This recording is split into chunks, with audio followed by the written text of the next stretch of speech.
Let me tell you about a conversation I had with a client named Kayla. She sat across from me on Zoom, and the first thing she said was, "I feel crazy. Nothing has actually happened. So why do I feel like something is wrong?" I remember pausing, because that sentence, I've heard it more times than I can count. Not from women in obviously toxic relationships. From women in relationships that looked fine from the outside, that seemed fine on paper, that they couldn't explain, even to themselves. And here's what I told Kayla, and what I want to tell you right now before we go any further. You are not crazy. You are just listening to the wrong source. Your mind is trying to logic its way out of something your body already understands. And today we're talking about exactly that. Hi, beautiful soul. Welcome to Manifesting Miracles with me, your host, Joelle. The topic I want to discuss is the emotional manipulation signs your intuition picks up first, before the obvious red flags, before the blow-up, before you have proof. Because by the time things get obvious, you've already been inside the pattern for a while. So let's talk about how it actually starts. Most people imagine emotional manipulation looks like someone controlling, aggressive, obviously threatening. But in real life, it usually starts feeling like this. A tightness in your stomach after a phone call that seemed totally fine. Exhaustion after spending time with someone you genuinely care about. Lying awake, replaying a conversation that shouldn't still be bothering you. Anxiety you can't name. Confusion that won't lift. And then, almost on cue, the self-blame arrives. Maybe I'm too sensitive. Maybe I'm reading too much into it. Maybe I'm the problem. Sound familiar? Here's what's actually happening. Your intuition, your nervous system, detected something. A shift, a pattern, an inconsistency, and it sent you a signal. But instead of trusting that signal, most people spend months, sometimes years, trying to argue themselves out of it. Today, we're not doing that anymore.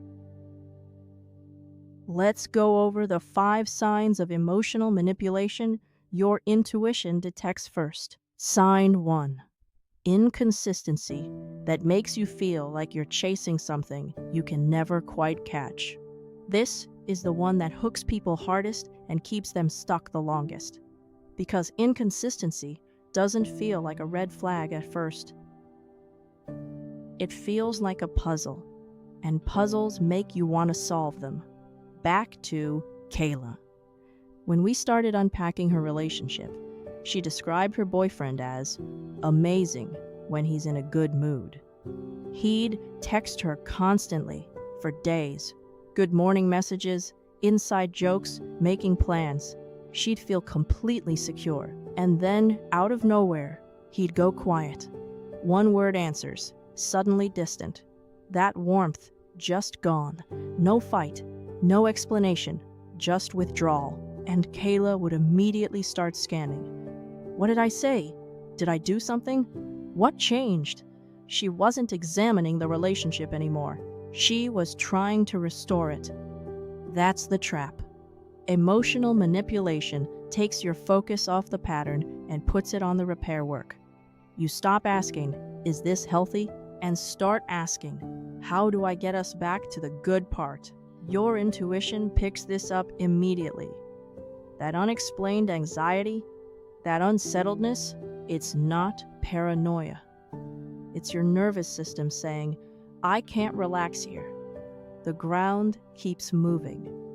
Consistency creates safety. Inconsistency creates hunger, and manipulation feeds on that hunger. You don't have to chase consistency. Healthy love offers it freely. Sign 2. You start doubting your own memory. This one is more insidious. It creeps in so gradually, you almost don't notice until you're deep inside it. You remember something clearly. you bring it up, and suddenly you're told, calmly, convincingly, that it didn't happen that way. I never said that. You're twisting my words. You always do this. You make everything into something it's not. At first you think, okay, maybe I misheard, but then it happens again and again. I worked with a woman named Renee. Sharp, self-aware, the kind of person who completely trusted herself before this relationship. By the time she came to me, she was literally Googling whether she had early memory problems. That line breaks my heart because people experiencing this often think something is wrong with them. Her partner had, over 2 years, quietly and consistently rewritten events, small things at first, then bigger ones, denying entire conversations that had shaped major decisions in their life together. And because he was always so calm about it, never angry, just gently puzzled by her overreactions, she started believing it was her. Renee wasn't losing her memory. She was losing her trust in herself. And that is exactly what this pattern is designed to do. Because a person who doesn't trust themselves keeps seeking reassurance. And who do they turn to? The same person who planted the doubt. If you consistently leave conversations feeling more confused about your own reality than when you started, your intuition is flagging something real. Sign 3. Their emotions become your emergency. Think about the last time this person was in a bad mood, or upset, or just distant. What was your first instinct? If it felt like a low-grade panic, what did I do? How do I fix this? How do I make this okay? That's the sign. Healthy relationships allow for emotional weather. Someone can be stressed or quiet, and it doesn't automatically become your crisis to manage. But manipulation, sometimes intentional, sometimes not, trains you to feel responsible for another person's emotional state. I had a client named Diane. Every time her husband came home in a bad mood, she immediately started adjusting, quieting the kids, making sure dinner was right, softer voice, careful words, reading the room. She called it keeping the peace. People who grow up around emotional unpredictability often become experts at managing everyone else's feelings. It feels normal until you realize you've never asked whether it's healthy. What she was actually doing was living in a constant state of low-grade fear. And the thing is, he rarely said anything directly. No threats, no yelling, just a look, a silence, a withdrawn energy that made the whole house hold its breath.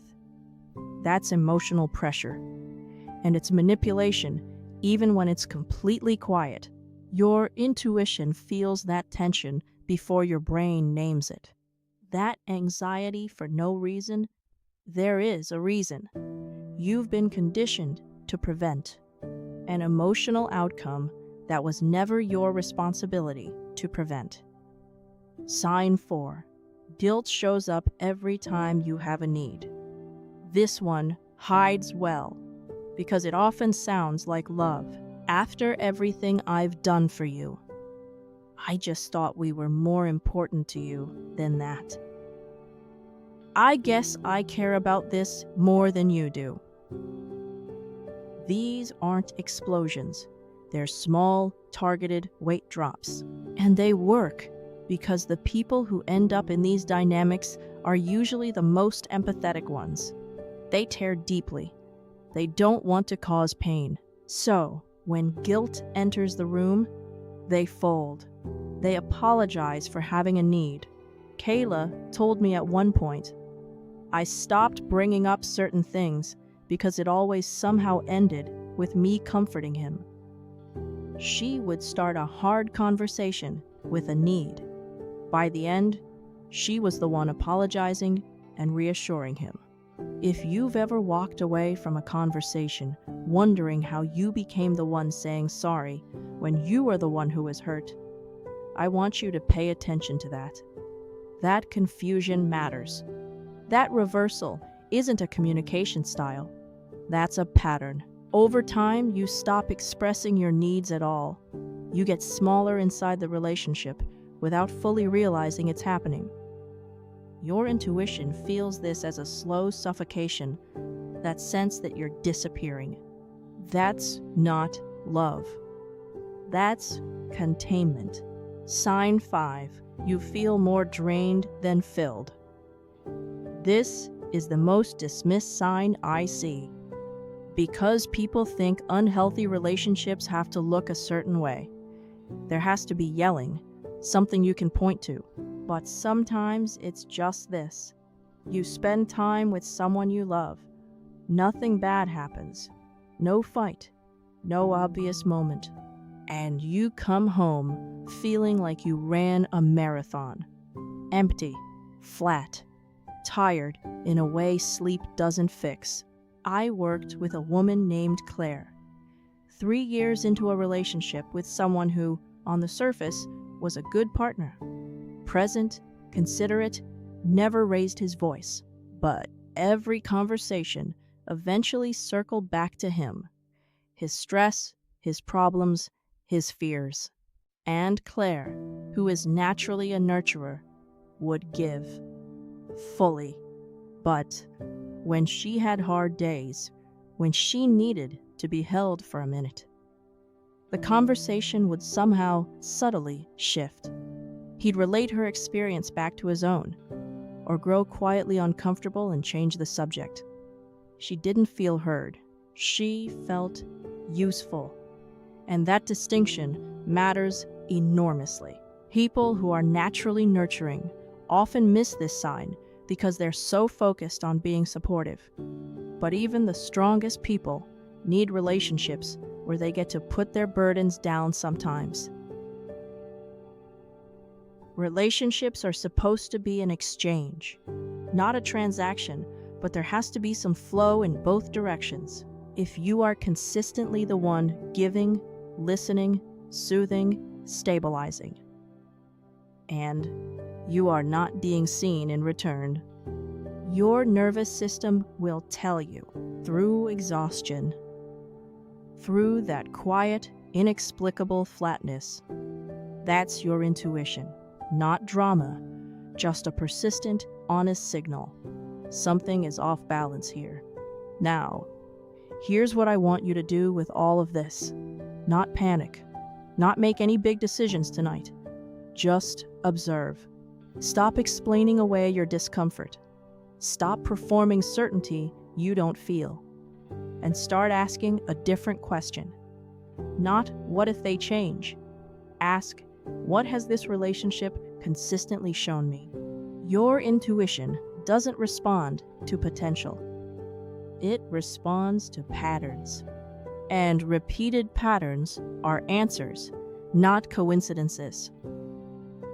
Kayla, by the way, we worked together over a few weeks. She didn't leave overnight. There was no single dramatic revelation. What she did was stop arguing herself out of what she already knew. And slowly, she found her clarity. Not because the answers were new, because she finally let herself hear what she'd been told all along. And if you're sitting here right now feeling like some of this sounds a little too familiar, if you've been circling the same confusion for weeks or months and you want someone to help you see it clearly, that's exactly what I do in my private readings. We look at your specific situation, your patterns, what your intuition has been trying to show you, and we cut through the confusion so you can actually hear yourself again. You can book a private session with me through the link in the description.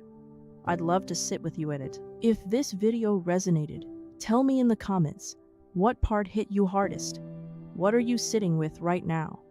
I read every comment personally, and sometimes the thing you write down there is the thing you needed to say out loud for the very first time.